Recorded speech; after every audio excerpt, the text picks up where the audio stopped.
Hoje vamos voltar a falar de risco de carteira, de retorno e vamos ver o modelo de formação de preços de ativos. Na aula passada nós vimos esse gráfico aqui, tá? Onde podemos ver que o risco relativo às ações em si, ele pode ser diminuído com o aumento da quantidade do número de ações, né? Ou seja, quando eu monto uma carteira de investimentos com vários ativos, ou aqui estamos falando de ativos e praticamente os ativos que a gente se refere são ações, tá? Mas pode ser outros papéis, outros títulos também. Então, se eu aumento o número de ações que fazem parte do meu portfólio de investimentos, da minha carteira, à medida em que eu vou aumentando, o meu risco vai diminuindo. Mas eu consigo diminuir apenas o chamado risco não sistemático, o risco diversificável, que é uma parte do meu risco total, que é atribuído a causas específicas da empresa objeto daquele ativo, tá? Então esse risco eu consigo eliminar por meio da diversificação. Porém, como que eu faço para eliminar o risco sistemático, o risco de mercado, que não é diversificável? Vamos dar uma conversada sobre isso, tá? Isso aqui ainda é da aula passada, né? Então começamos lembrando daquele slide, né? Então boa parte do risco da carteira, tá? Risco que é medido pelo desvio padrão dos retornos, pode ser eliminado simplesmente com a aplicação em um grande número de ações, ou seja, diversificando, procurando montar uma carteira com ativos que tenham correlação negativa, né?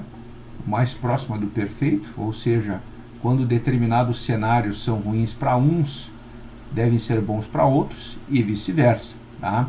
Porém, o risco sistemático, ele não pode ser evitado por mais ações que eu coloque. Se eu colocar todas as ações que compõem o Ibovespa, eu continuo correndo o risco do Ibovespa, né?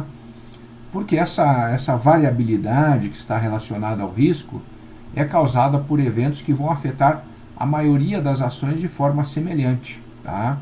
E aí nós temos exemplos, né, como fatores macroeconômicos, como a taxa de juros no Brasil, a inflação, o nível da atividade econômica, o câmbio, por exemplo, né, ou seja, a valorização ou desvalorização da nossa moeda, acabam influenciando todas as ações como um todo. Então, por mais que eu diversifique,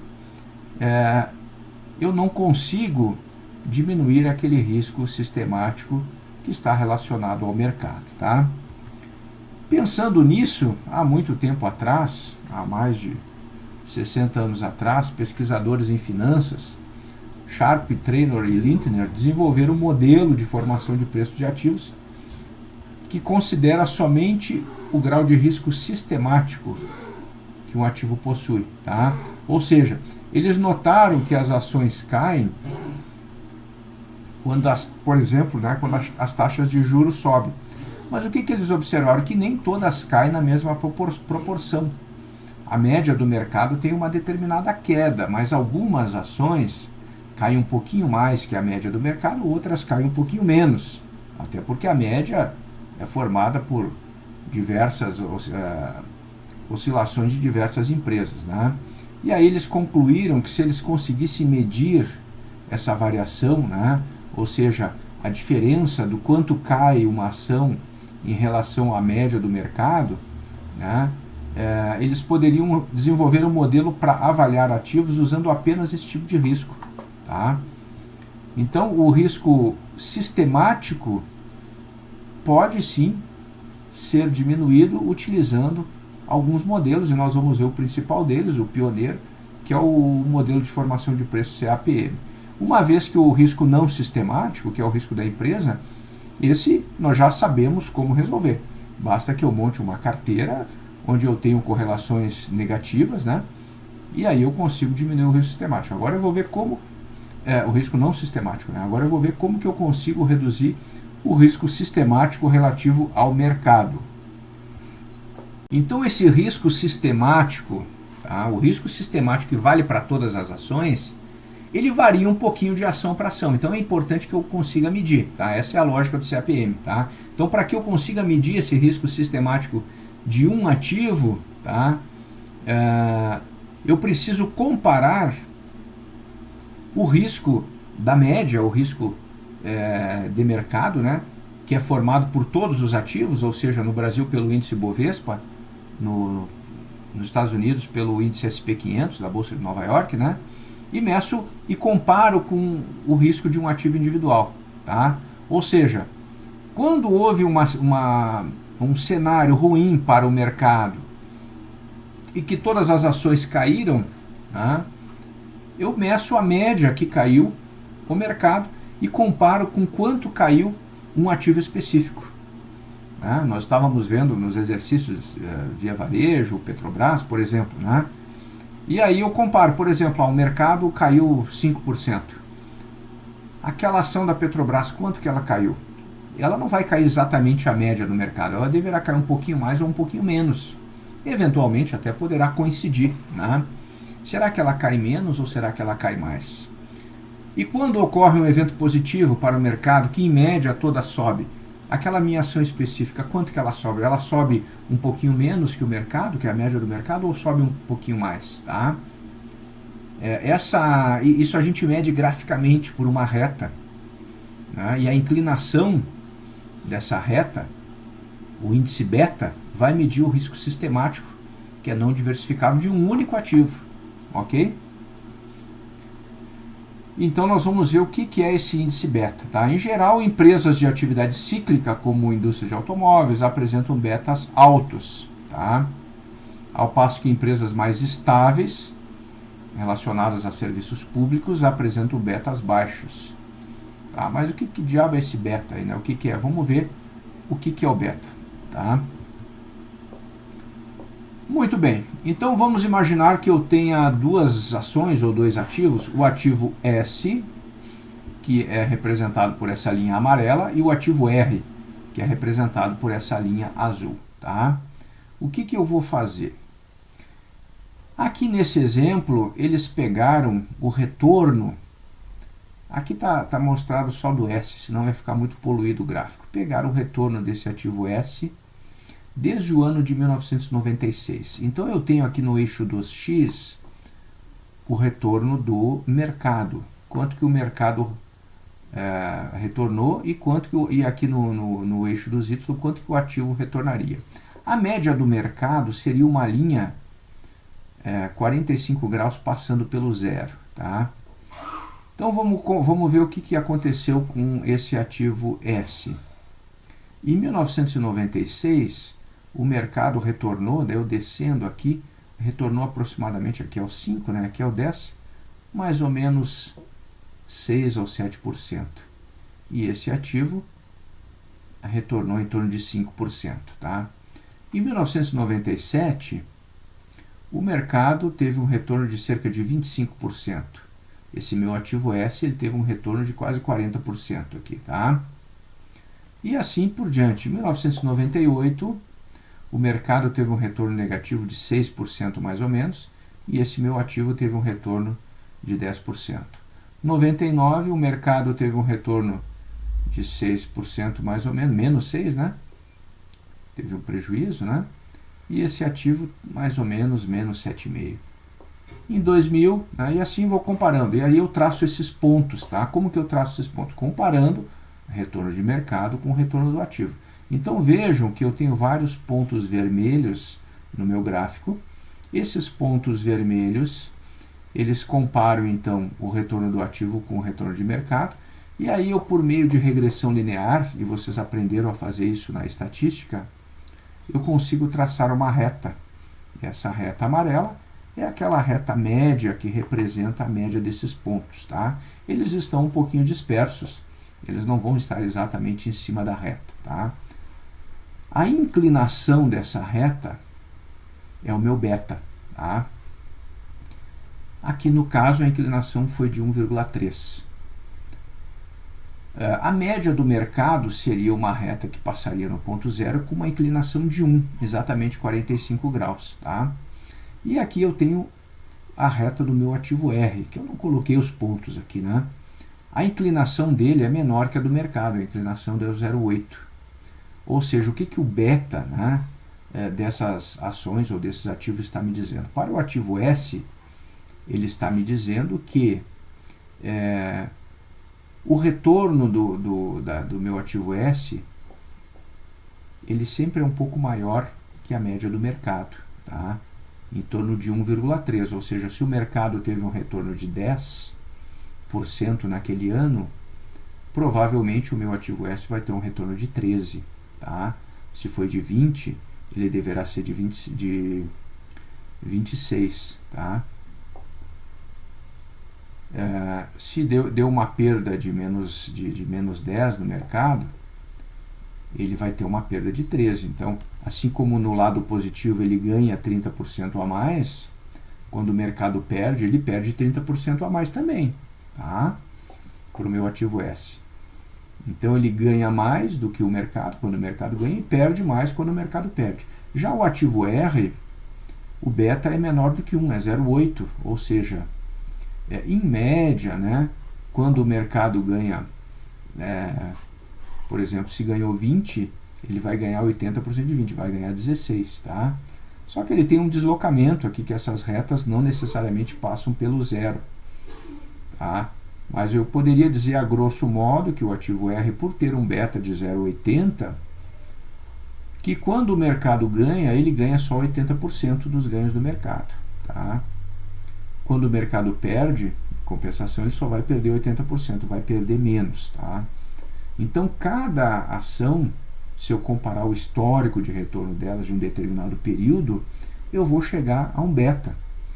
O que é o beta? É o comportamento desta ação em relação à média do mercado, ou seja, é o risco sistemático específico da ação. Tá? Aqui eu tenho mais explicações como que eu faço os cálculos dessa reta. Né?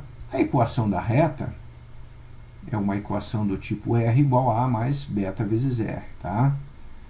Sendo o RJ o retorno do meu ativo J. Tá? Esse AJ é o ponto onde a reta vai cruzar o eixo do Y. Aqui no caso do ativo S cruzou mais ou menos em 4, 4,5. Né? O BJ é o beta, né, que é a inclinação da reta. O RM é o retorno do mercado. E esse EJ é o ajuste dela, que é exatamente essa posição para cima e para baixo aqui que eu preciso fazer esse ajuste. Tá? Para mim calcular essa inclinação, eu posso fazer um cálculo gráfico. Né? Eu posso fazer por uma régua, traçar com uma régua e medir aqui quanto que deu essa linha horizontal, quanto que deu a vertical, dividir uma pela outra, ou posso medir por variáveis estatísticas, né? Utilizando a relação aqui da covariância, a covariância do retorno do meu ativo J em relação ao mercado, dividido pela variância do mercado. Tá? A variância é o desvio padrão ao quadrado. Tá? Bom, a interpretação então do beta, né? Então aqui alguns betas, né? Começa aqui embaixo no menos 2, menos 1, menos 0,5, 0, 0,5, 1 e 2. Quando o beta é positivo, que é o mais natural, né? Ele varia na mesma direção da carteira de mercado. Ou seja, quando o mercado sobe, ela também sobe. Né? Quando a média do mercado, por exemplo, quando o índice Bovespa sobe, ela também vai subir. Tá? É o mais racional, é o mais lógico, até porque o mercado ele representa uma média do comportamento das ações que compõem o mercado. Se eu peguei uma ação daquela, uma amostragem, né, do mercado, obviamente ela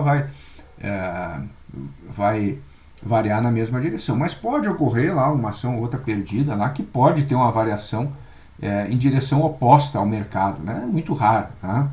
Que, por exemplo, quando o mercado sobe, ela desce, quando o mercado desce, ela sobe. Tá? Muito bem. Se eu tenho um beta igual a 2, por exemplo, né, essa ação vai variar na mesma direção do mercado, ou seja, quando sobe, sobe, quando desce, desce, só que a sensibilidade é 2 vezes maior que a do mercado.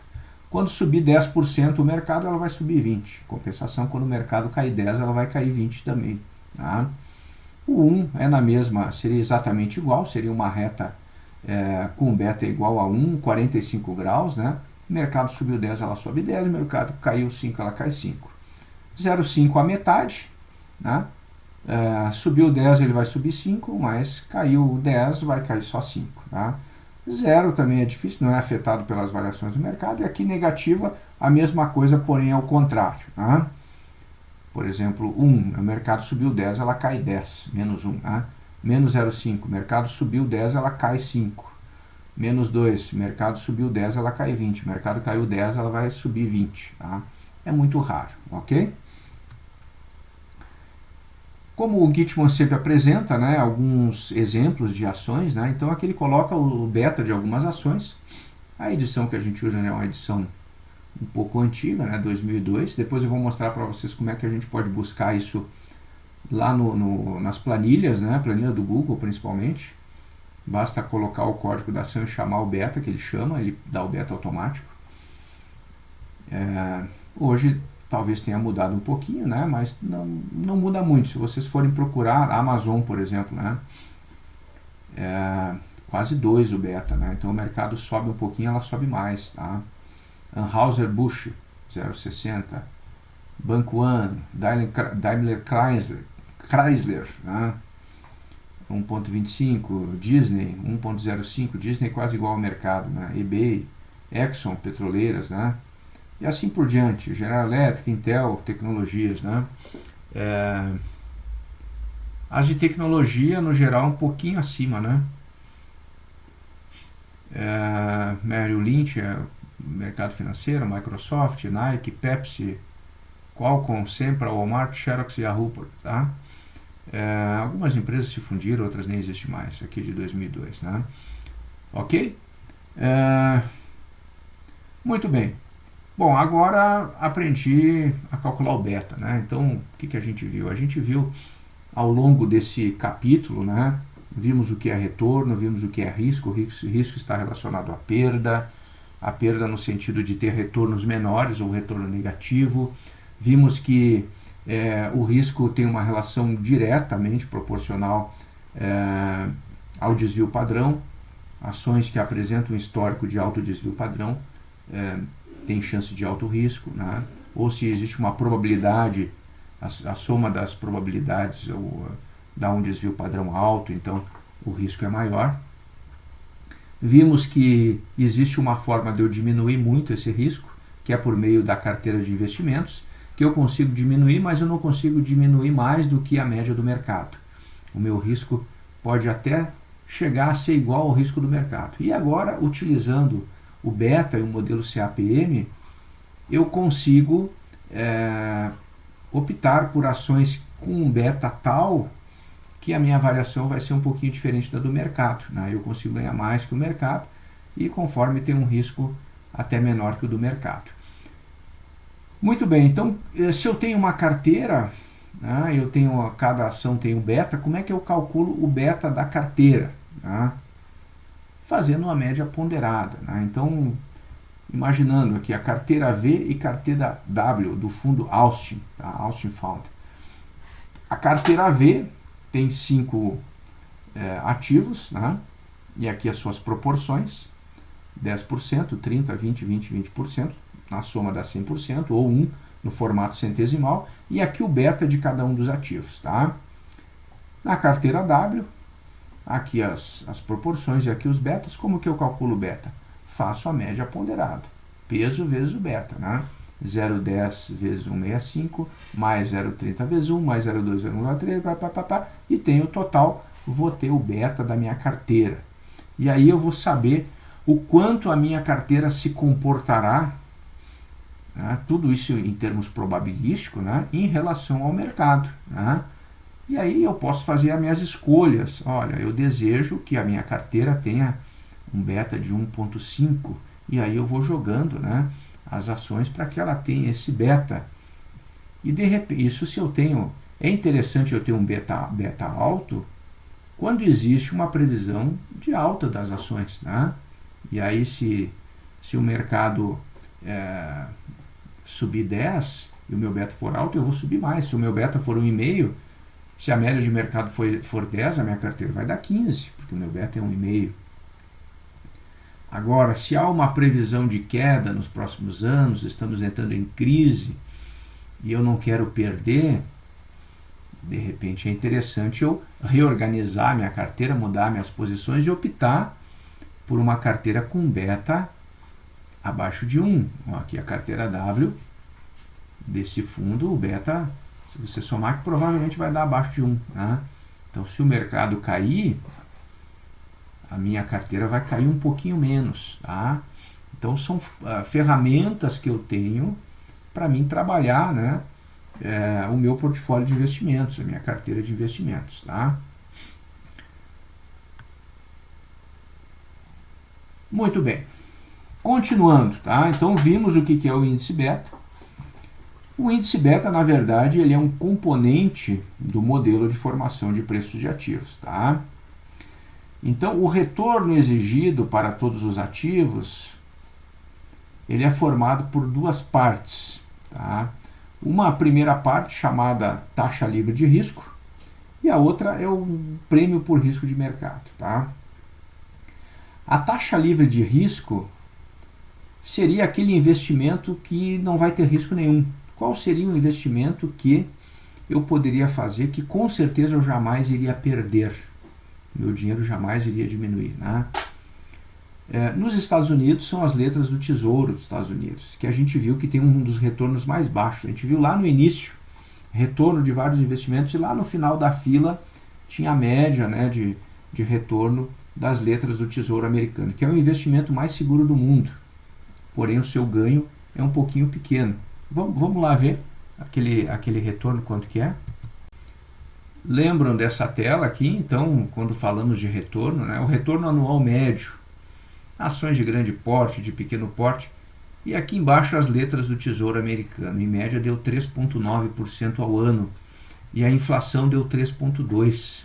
Né? Então, o ganho mesmo 0,7% ao ano, porque eu tenho que descontar a inflação, né? Nossa, é muito pouquinho, né? Mas é garantido, aqui eu não perco. Quem investir em letra do Tesouro dos Estados Unidos sabe que o governo americano vai pagar, não vai dar calote, né? E o risco é praticamente zero, você dificilmente vai perder investindo nisso. Até hoje não aconteceu de ninguém perder, né? Por esse motivo, se paga muito pouco, né? Porque o risco é muito baixo, tá? Então vamos voltar de novo onde a gente estava lá. Então, o retorno exigido da minha ação tem um dos componentes, o primeiro componente aqui, é uma taxa livre de risco. Tá? Nos Estados Unidos, quando se faz esse cálculo, para quem opera lá, vão utilizar o retorno que dá essas letras do Tesouro, que nós vimos aí uma média de 3,9. Né? Aqui no Brasil há uma discussão, eu até vou postar um artigo para vocês no Moodle sobre isso, né? Uns dizem que se deve usar a poupança, outros dizem que se deve usar até o próprio Tesouro Direto, né? Ou outros dizem que deve se usar a Selic. Então é uma discussão do que é mais correto, porque no Brasil tudo tem risco. Né? Até a poupança no passado já teve problemas aí de confisco que teve risco. Mas enfim, essa taxa livre de risco representa o investimento mais seguro. Vamos imaginar hoje a poupança, tá? Já que nós estamos no Brasil. Eu não quero perder dinheiro, eu tenho muito medo de botar no banco, o banco vai quebrar. Então bota na poupança, tem o fundo garantidor de crédito, que você não vai perder, né? Lógico, desde que você não coloque acima do valor máximo permitido, se não me engano é R$250 mil, que é o que é garantido. Estou lá na poupança, o meu dinheiro vai render um pouquinho mais que a inflação, às vezes até menos, mas eu não vou perder, meu dinheiro está garantido, tá? Então, esse é a taxa livre de risco. Mas, se eu quero investir um pouquinho mais, né? Então, se eu quero arriscar mais, né? Se eu quero arriscar mais, eu vou investir em ações, por exemplo. Eu vou lá para a renda variável, né? E aí eu vou correr o risco do mercado. Qual é o risco do mercado, né? O risco do mercado é o risco de eu investir em ações, tá? E aí eu tenho aquela renda ou o retorno do mercado. O retorno do mercado é o retorno médio no Brasil do índice Bovespa, tá? Então aqui eu tenho um outro componente na minha fórmula do modelo de formação de preço de ativos, que está representado por esses colchetes aqui, que é o prêmio por risco, que ele vai depender das condições do mercado e do próprio ativo. Tá? Resumindo, se eu vou investir na bolsa, eu tenho que superar esse retorno livre de risco, eu tenho que ganhar mais do que a inflação e tem que superar o mercado. Tá? Ou seja, eu preciso receber como prêmio uma bonificação que compense o risco de eu ter investido em ações. Tá? E aí esse prêmio por risco ele é composto pelo prêmio por risco do mercado, que é o que está entre parênteses aqui, que é o risco do mercado menos a taxa livre de risco, ou seja, o quanto a diferença, né, de eu sair da poupança e ir para a bolsa. Né? Então, se a poupança me dá lá, por exemplo, 6% ao ano, né, e eu quero ir para a bolsa, que me dá 10% ao ano, então eu preciso de 4% a mais. Tá?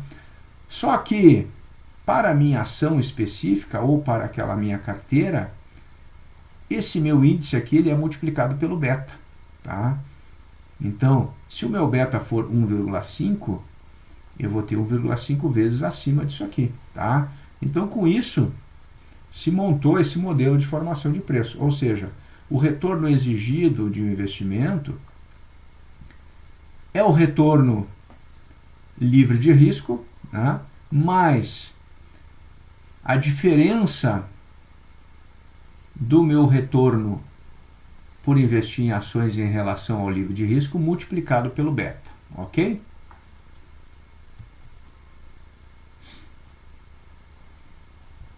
E aqui está explicando novamente, né, que o prêmio por risco de uma ação tem duas partes, né? O prêmio por risco de mercado, né? O prêmio por risco de uma ação eu estou trabalhando aqui no colchetes, né? Então ele tem o prêmio por risco de mercado, ou seja, o retorno ao se aplicar em qualquer ativo com risco em lugar de aplicar na taxa livre de risco. Então o retorno do mercado, que é o que dá mais em relação à poupança. Né? Então eu saí da poupança e vou para as ações. Então eu tenho que acrescentar essa diferençazinha a mais. Né? A poupança dá 6, por exemplo, né? a bolsa dá 10%. Então, além do 6, eu tenho que ganhar mais 4%, né? Para chegar no 10%. Só que eu tenho beta, porque esse risco de mercado, a média do mercado, não é exatamente o retorno da minha ação. Ele vai depender do beta, que vai medir a sensibilidade específica daquela ação em relação às condições de mercado. Por isso eu multiplico pelo beta. Tá? Muito bem. Então o modelo funciona assim, se estima o beta, né? Então após estimar o beta, que mede o risco sistemático de um ativo, né, ou de uma carteira, pode ser obtidas as estimativas de outras variáveis do modelo para que se calcule o retorno exigido do ativo ou da carteira. Então, por exemplo, o retorno esperado, KI, né, ou exigido de um ativo. Por que esperado ou exigido? Se eu vou investir num determinado ativo, eu vou fazer esse cálculo e aí eu posso determinar quanto que eu devo esperar que aquela ação me retorne, né? Ou quanto que eu devo exigir que aquilo me retorne. Se não acontecer aquilo, eu vou sair e vou para outro. Né? Então, eu vou pegar a taxa de retorno livre de risco, que eu tenho, né, como saber. O beta daquela ação ou da carteira eu já calculei. O retorno da carteira também eu tenho como calcular. E aí eu consigo chegar ao retorno esperado ou exigido de um ativo. Então, por exemplo, calcule o retorno exigido da Federal Express, da FedEx, supondo que tenha um beta igual a 1,25, que a taxa de letras do Tesouro dos Estados Unidos seja de 5% e o retorno esperado do índice SP500 seja igual a 15%. Aqui eu estou pensando lá nos Estados Unidos. Tá? Então a minha taxa livre de risco é a taxa do Tesouro, que foi estipulada para esse exemplo em 5%. O meu retorno de mercado é o retorno das ações nos Estados Unidos, que é medido pelo índice SP500, aqui no Brasil seria o Ibovespa, né? E o beta específico desse ativo é 1,25. Tá? Então, eu coloco na fórmula, substituo aqui, né? 15 menos 5 vai dar 10, vezes 1,25, 12,5 mais 5, 17,5. Tá? Então, o retorno exigido ou esperado dessas ações deverá ser de 17,5% ao ano. Tá? Então, é o que eu posso esperar para que essas, se eu tenho, né, esse ativo, né, eu posso esperar 17,5%, ok?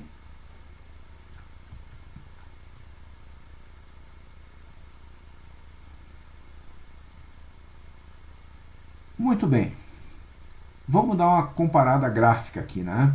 Então eu tenho aqui um outro conceito, né, dentro do CAPM, que é a reta do mercado de títulos, ou reta SML, Security Market Line, tá?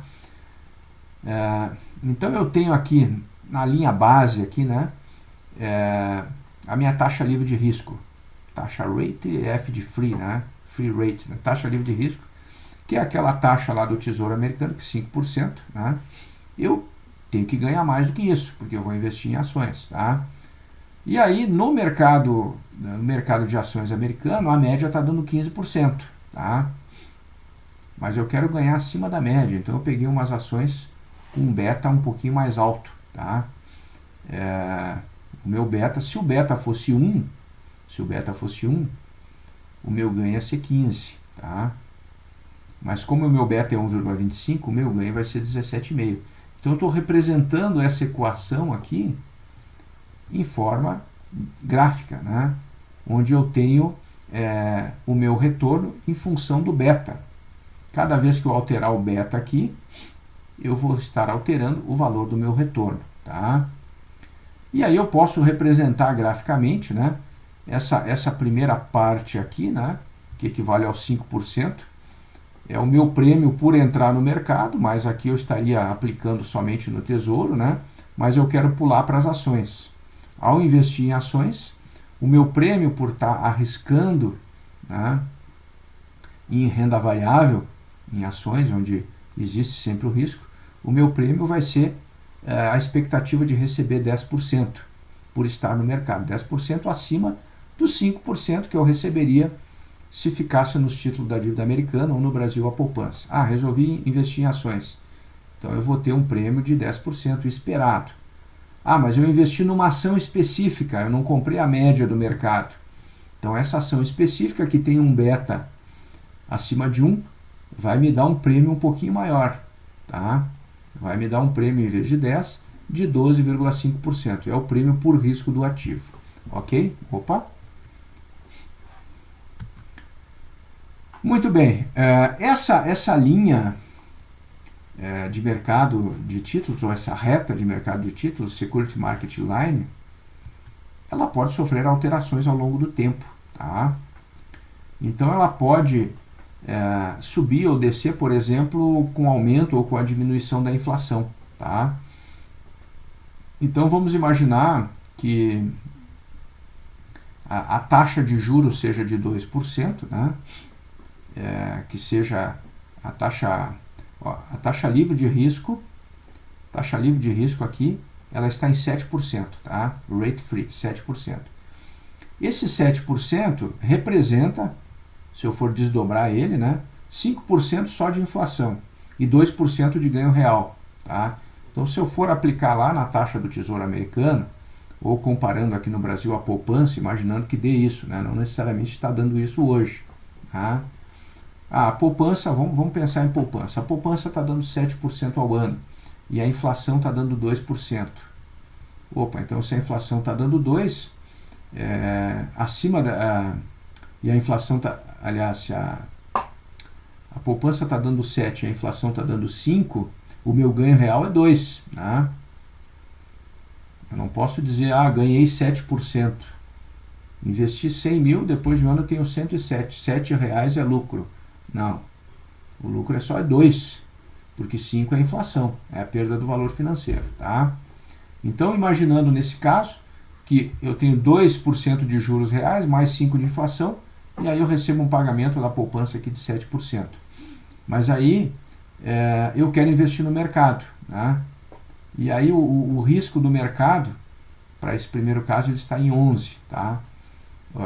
Ou a taxa do mercado, né? A taxa do mercado está pagando 11 do Ibovespa, por exemplo, tá? E aí eu consegui pular, né? Ao sair da poupança e ir para as ações, né, o meu prêmio subiu de 7 para 11%, tá? 11% aqui, estou trabalhando nessa linha mais apagadinha aqui. Mas daí eu quero uma ação específica com o beta de 1,5, tá? E aí o meu prêmio subiu de 11 para 13, tá? Mas daí passou um tempo, a inflação aumentou, né? A inflação que era 5%, ela passou para 8%, tá? Aumentou 3%. Então a minha taxa livre de risco, que era 7, aumentou 3, aumentou para 10. E aí, obrigatoriamente, para ser proporcional, a minha taxa das ações, da média do mercado, deveria subir do 11 para o 14. Então a minha linha, a minha reta do mercado de títulos, ela sobe aqui de forma paralela dessa reta mais clarinha para essa mais forte, tá? E aqui teria o meu retorno, a fórmula do meu retorno esperado. No primeiro caso, 7%, sendo 5% inflação e 2% de juro real, né?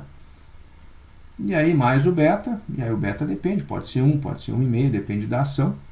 11% o retorno das ações. E aí quando a inflação sobe, tudo sobe, a inflação subiu 3%, aqui subiu de 7 para 10, 11 para 14, tá? E aí essa reta também ela sobe de forma paralela. Então é um deslocamento dessa linha, né, de mercado de títulos por expectativa de aumento da inflação. Então, se há uma expectativa de aumento da inflação, deverá também haver uma expectativa de aumento do meu retorno de mercado, né, e de aumento do meu retorno esperado para aquela ação específica. Essa reta de mercado, né, ela também pode se alterar de forma diferente, né, em função do aumento do risco, tá? De repente a inflação não aumentou, tá? Mas o mercado se tornou mais arriscado, tá? Então o meu retorno de mercado, que era 11, de repente por situações de cenários ficou mais arriscado eu investir em inflação, em ações, ficou mais arriscado investir em ações, e aí a média das ações passaram a pagar de 11 para 14. E aí há também um deslocamento dessa minha linha de mercado, só que ela vai subir de forma angular, tá? Ok? Esse modelo ele tem suas críticas, né?